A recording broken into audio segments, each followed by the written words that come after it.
Hello, Home Inspector.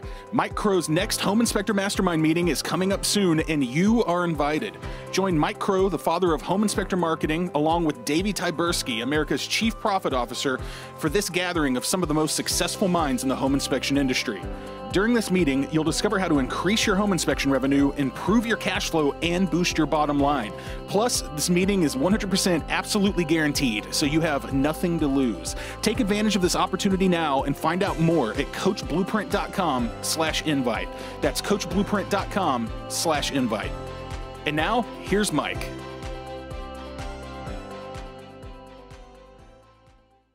Hi, this is Mike Crow, and I run a home inspection business. In fact, I've run a couple of home inspection businesses. The true joy for me, though, has been helping literally thousands of home inspectors build really solid home inspection businesses as well. We can help a single-man operation be able to do over $300,000 a year, maybe all the way up to $400,000 a year as a single inspector operation. Even better for me is the 80-plus companies that we have helped be able to build million-dollar home inspection businesses. I would like to help you be able to do the same thing. Here are some bad magic words. These are all worth about $10,000 each. And if you're using them in your report, it's a negative $10,000 each. Okay? Every time you use it, you're hurting yourself. The first one is appears. It appears that there is a water leak in the master bedroom closet from the shower. You know who wants to hear that? Nobody. Now I'm going to tell you when I get to the good magic words how to say appears and make you look sophisticated. Is it okay to make you look sophisticated? Make you look intelligent. For some of us, that's a stretch, but I pull it off, okay? And I think you can too. Look, the way I look at it this, and I'm going to tell you, most of you don't realize this. I came out of the grocery business into the home inspection business. I did not know anything about homes, all right? I had a little bit of experience, and mostly I learned it from my dad. Most of you learned it from somebody else. But what I did learn is words are important, and appears is a bad word, okay? Here's another bad word, monitor. Recommend that you monitor this situation for future possible problems. Okay? How are they supposed to do that in the 2 weeks from the time you do the inspection to the time they're supposed to close? They can't. This was, by the way, where the guy down in Houston stood up and went, wait a second.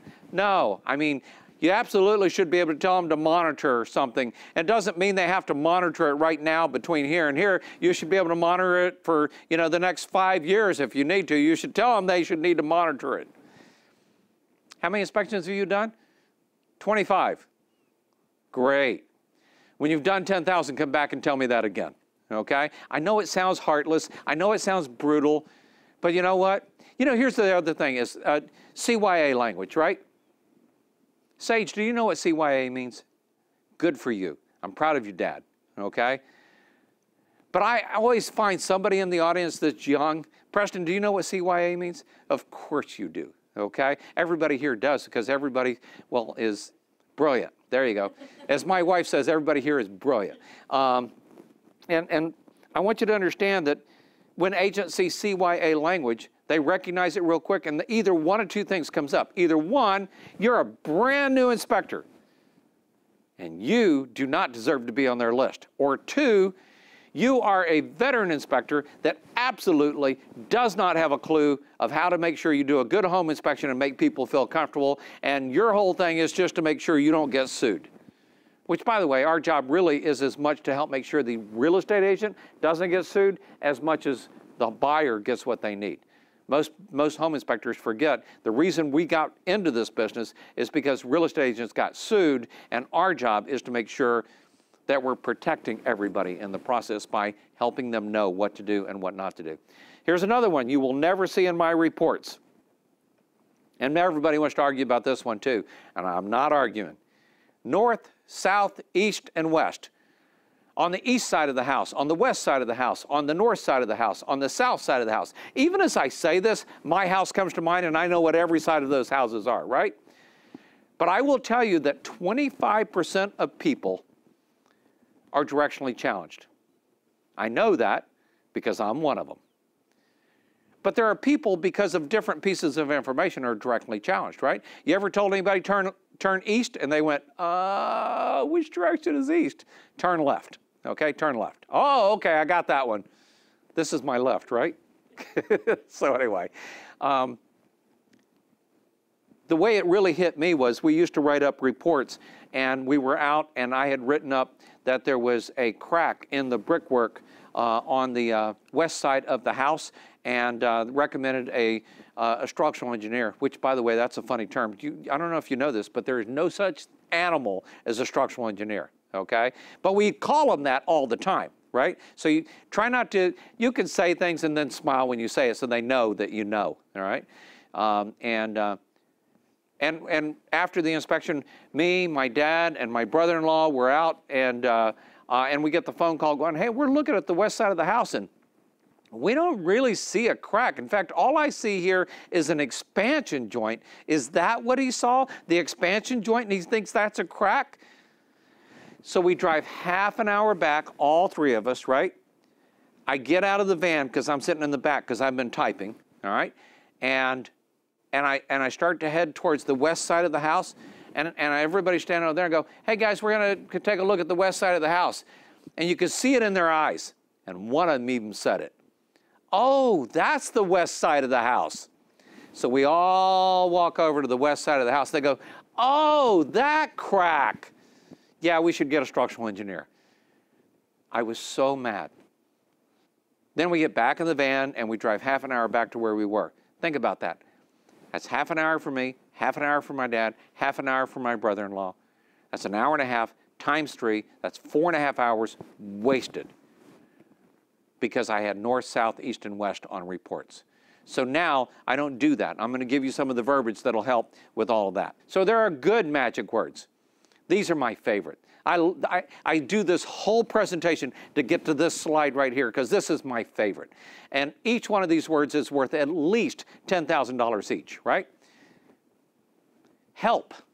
I can still remember teaching my inspectors this word.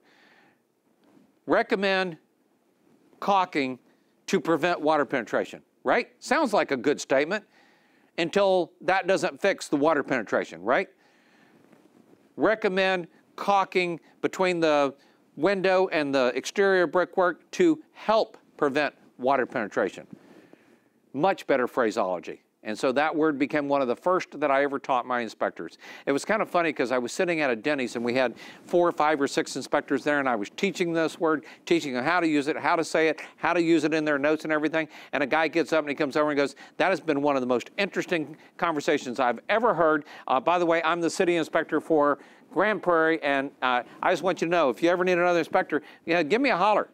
What I heard was, I am the city inspector for Grand Prairie, and what I just heard was how you keep from blah, blah, blah, blah, blah, blah, blah. And I went, we ain't ever doing meetings anywhere in public again, okay?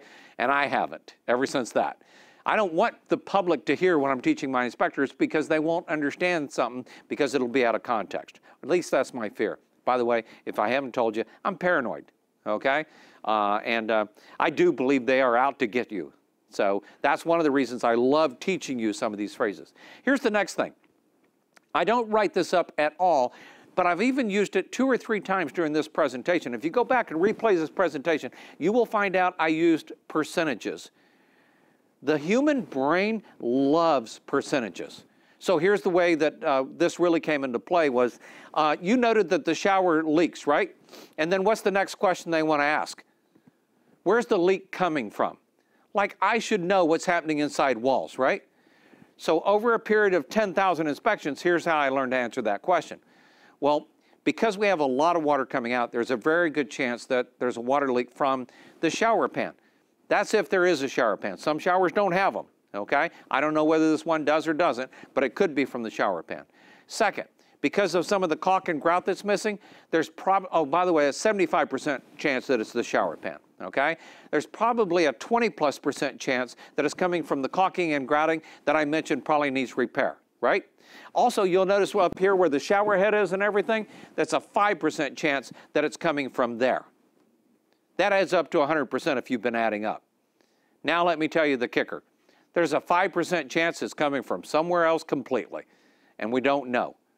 And I will tell you as an inspector, if you say there's a leak from the shower and there's a bathtub here, you are going to get burned. Because sometimes that leak's not coming from the shower at all, it's coming from the bathtub. So just be careful how you write that up. While testing the shower and the bathtub, a leak was noted here, okay? So there's that one, and I'll tell you how to say that even better here in just a second. So here's the next one that I love. This word cost me $3,000. Mainly, there is poor drainage along the rear of the foundation. Recommend this be corrected to help prevent future foundation movement. Sounds like a perfectly good logical phrase, right? And it is. It's a perfectly good logical phrase. Until they point out that there's poor drainage on the side of the house by the engineer, and he points out there's poor drainage on the front of the house, and you didn't really mention all the poor drainage, so you really should help fix some of the poor drainage, and to fix it, it's going to cost $6,000, and you should be willing to pay at least half of it. And after I argued for a week and a half on it, and I realized this is going to get worse instead of better, I paid the $3,000 and got away from it. And by the way, I want you to understand that something that's very important. Can I give you another bonus? Is it okay if I give you another bonus real quick? When you get called to the mat on something, unless it's truly outrageously expensive, it's so much better just to pay for it and keep moving. And understand, you're not paying for it because it's a problem that you missed. You're paying for it because it's marketing. And by the way, you're not in the home inspection business. You're in the marketing of a home inspection business. Most people don't understand that. So here's one. Me and my dad did an inspection, and the water heater was great. This was a long time ago when water heaters used to be set on concrete, you know, in the foundation, in the garage and everything. And 3 weeks after we did the inspection, the guy called and said, water is running out of my water heater and down the garage. And we went in, and the water heater looks perfect, looks like there's no problem whatsoever. And we say, you know, you were here during the inspection. You didn't see this. We didn't see this. I mean, there's no reason we should really, you know, be responsible for something that nobody could have seen, right? And he went, nope, makes great sense to me. The real estate agent didn't hear that. What the real estate agent heard was, we don't really care whether you have a problem or not, and we're not doing anything about it. And that real estate agent for years told people, oh, don't use Mike's company because they don't stand behind what they inspect. By the way, when he retired, me and Dad went and got a great steak dinner. Thank God he's gone, okay? Reminds me of that country and western song, right? Thank God and Greyhound, she's gone, okay? So anyway. So here's something else that happened years later, and I learned from this. I walked into an inspection, and there's a shower. And in the corner of the shower, when you finish the shower, it holds a little bit of water in the corner. Not something we write up. It's not even in the inspection reports. It does say it should drain properly, but define that, right? And there's just a little bit of water. I mean, it's just a sliver of water, okay? But the buyer was going, my shower is going to get moldy. It's going to do this and do this. And I'm looking at it, and I'm remembering a water heater. And the agent's standing there, and the buyer's standing there, and I went, you know what?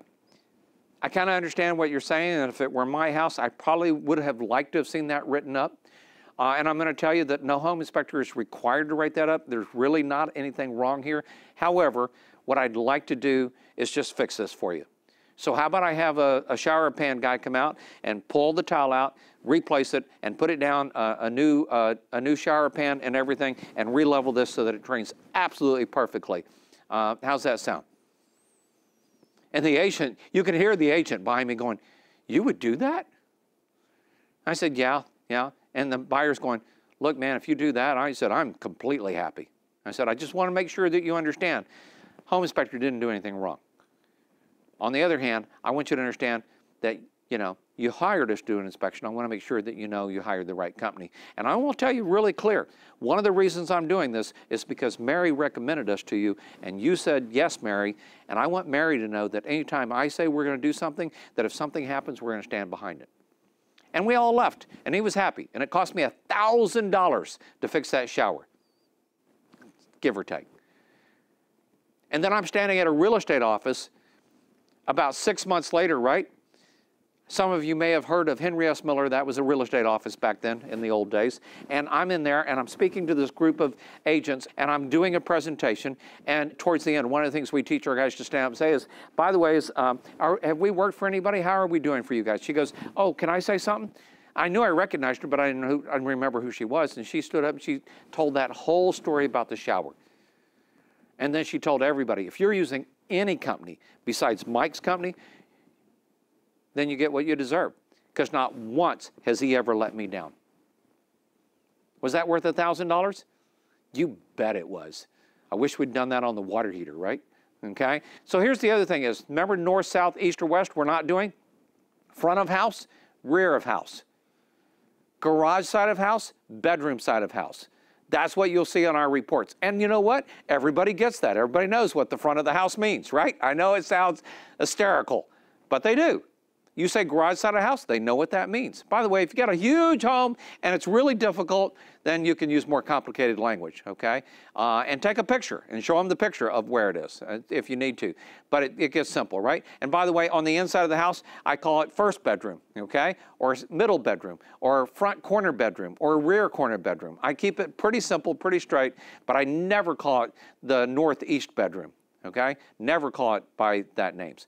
Now, this one is my absolute favorite. You absolutely write this one down. You can write up anything and everything in a home inspection with this simple verbiage.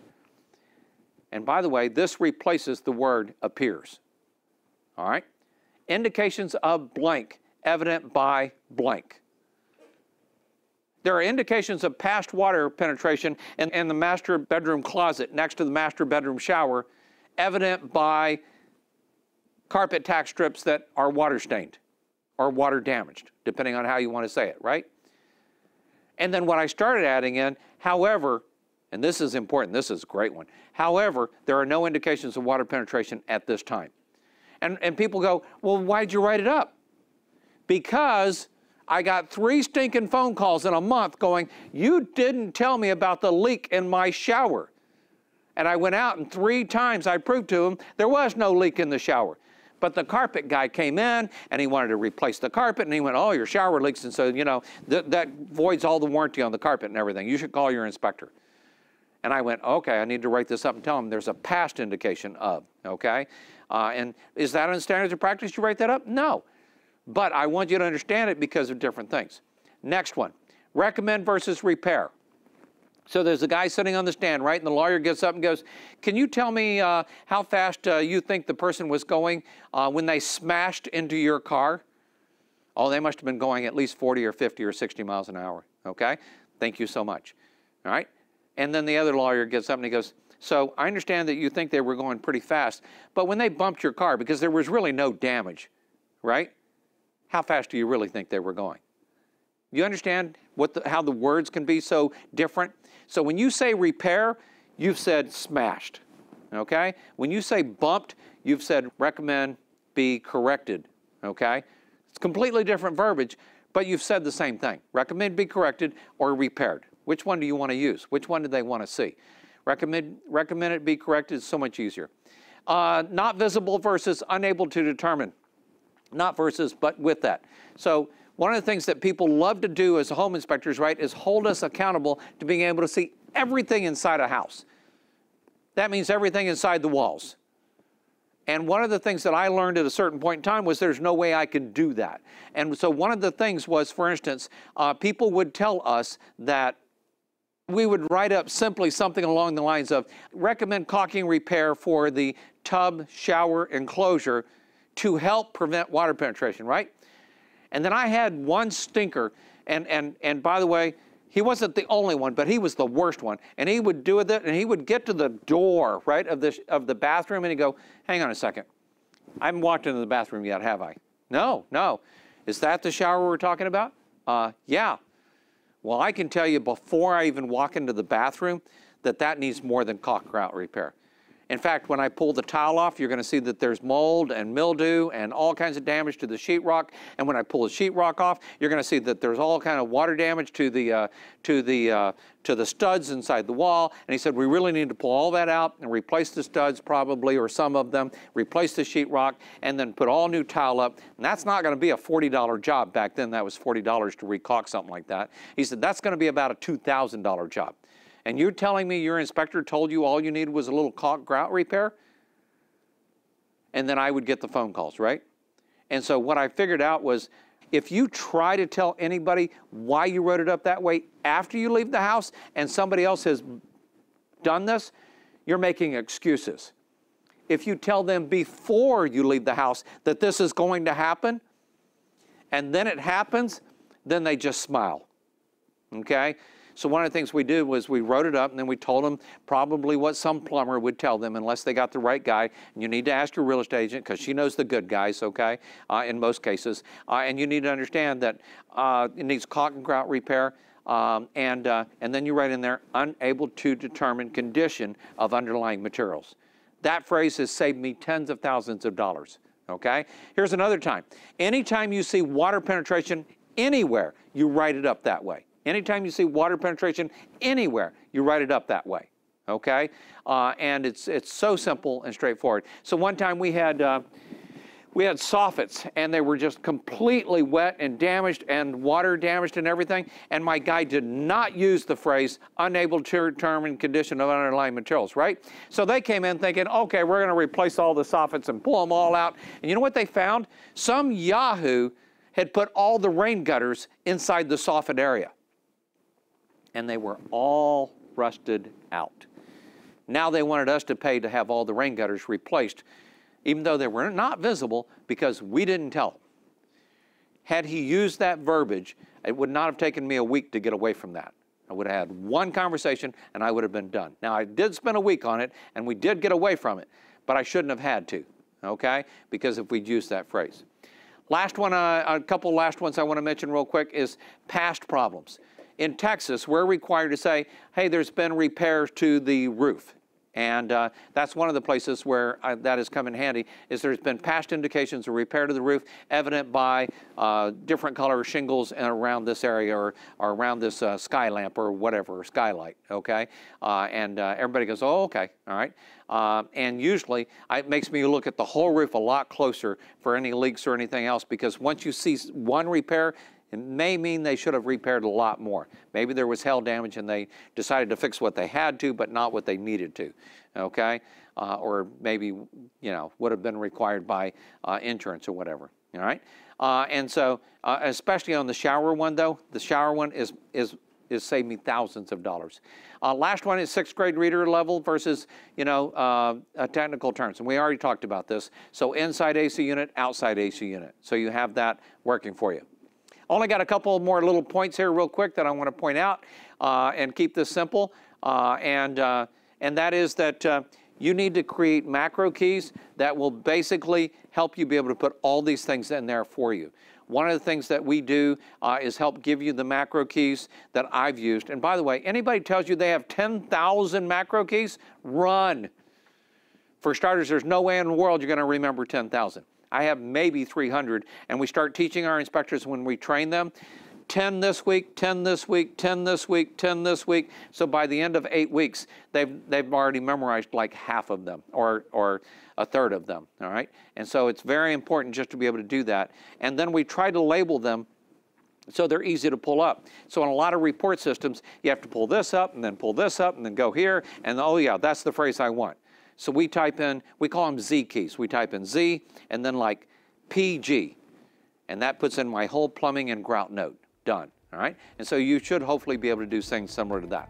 All right, I think that's all the big things. More than happy to answer questions.